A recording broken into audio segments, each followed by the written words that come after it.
आता कसं आहे, जसं आता आपण कानाचा आता हा भाग बघतोय इथला, तर हा जो भाग आहे ज्याला आपण काय म्हणतो, ट्रॅगस. ट्रायगस. बरोबर ट्रायगसच्या जर आपण ट्रायगस असा बघितला आणि आपण जर ट्रायगसच्या बरोबर सेंटरवरून जर खाली आलो, तर इथं जो एरिया आहे तो इथं लंग्स आणि थ्रोटशी संबंधित एरिया इथं असतो. आणि मग पुढं इथून सर्व आपला ज्या पद्धतीनं रेस्पायरेटरी ट्रॅक आहे त्या पद्धतीनं असतो. आपण बरोबर याच्या सेंटरला इथून आपण जर खाली गेलो तर इथं यांचा एरिया जो आहे तो थ्रोट आणि लंग्सशी रिलेटेड आहे. तर तुम्हाला इथं काय मी आता तुम्हाला माइल्ड प्रेशर देतो सुरुवातीला 0 to 10 असं आपण जाऊया. हळूहळू पहिला थोडं नंतर थोडं थोडं वाढवतो. आता जिथं तुम्हाला दुखेल तिथं तुम्ही दुखते म्हणून सांगा मला. हां,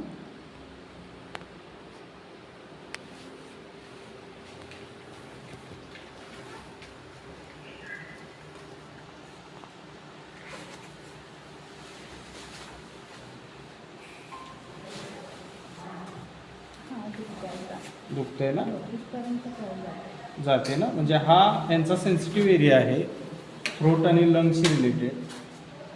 दुखतंय ना. हां, तर मग आपण त्यांच्या ह्या एरियावरच ट्रीटमेंट करूया जेणेकरून त्यांचं सोअर थ्रोट आणि लंग्सशी रिलेटेड जे काय प्रॉब्लेम आहेत त्यांचे क्लिअर होतील. डिस चालू आहे का? डिसइन्फेक्शन करताना महत्त्वाचा रूल तोच आहे.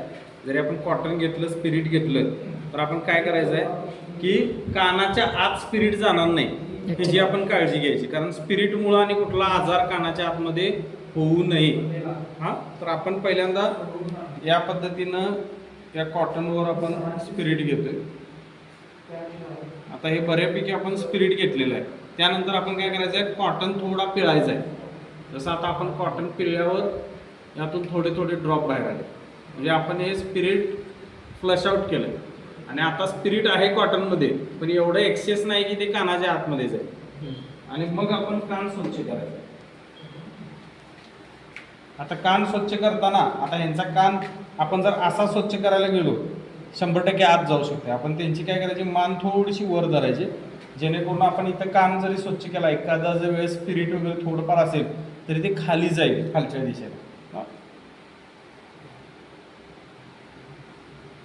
जस्ट आपण पुसून घ्यायचं, काही अजिबात काही घाण नाही. हां, आता तुम्ही मान सरळ करा. आता त्यांचा सेन्सिटिव्ह एरिया जो आहे तो एक्झॅक्टली बघा, तुम्हाला दुखते का? येस ना. हां, एक्झॅक्टली हाच एरिया आहे. तर आपण तिथं अगदी हळूवारपणे आपण तिथं निडल लावूया, ही मायक्रो निडल.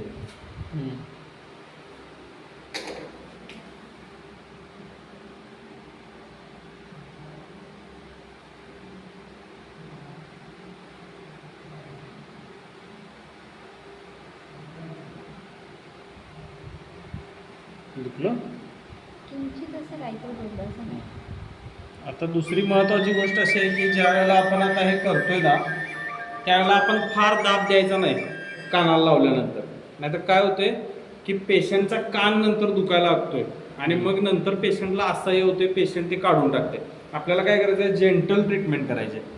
जेंटल आपण ट्रीटमेंट इथं केल्यानंतर पेशंटला नंतर जसं वाटेल तसं पेशंट दिवसातून 2दा 3दा 4दा हळूहळू हळूहळू त्याच्यावर दाब देऊ शकते. आणि जर एखाद्या वेळेस पेशंटला आपण इन्स्ट्रक्शन द्यायची, एखाद्या वेळेस कान जर दुखायलाच लागला त्यातून, तर काढलेला ते जे आपण पॉईंट लावला आहे तो काढलेला सगळ्यात चांगला. म्हणजे पुढं पस फॉर्मेशन, ब्लिडिंग ह्या गोष्टी होण्यापेक्षा त्याच्या आधीच तो काढलेला बरा.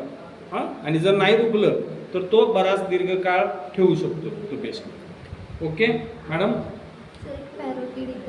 तिथं लावतो. आता तुम्ही मला जरा सांगा, कारण का आम्ही एक्सपर्ट आहे त्याच्यामध्ये, पण आता तुम्ही बरोबर. तर पॅरोटिड इथं आतच आहे ना मॅडम का बाहेर आहे?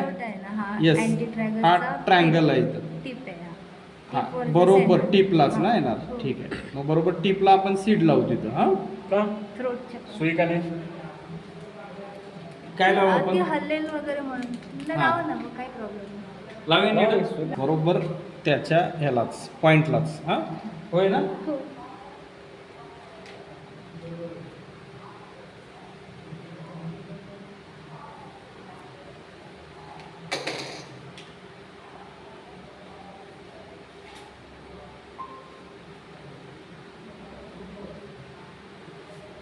ओके. हा पॅराटीड आपण लावला ना आता तुम्हाला. हम्म.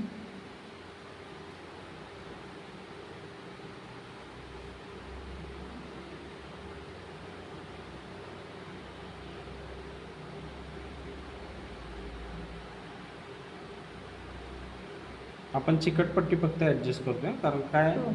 बरोबर टिपला असल्यामुळं चिकटपट्टी हलायला लागली. ओके.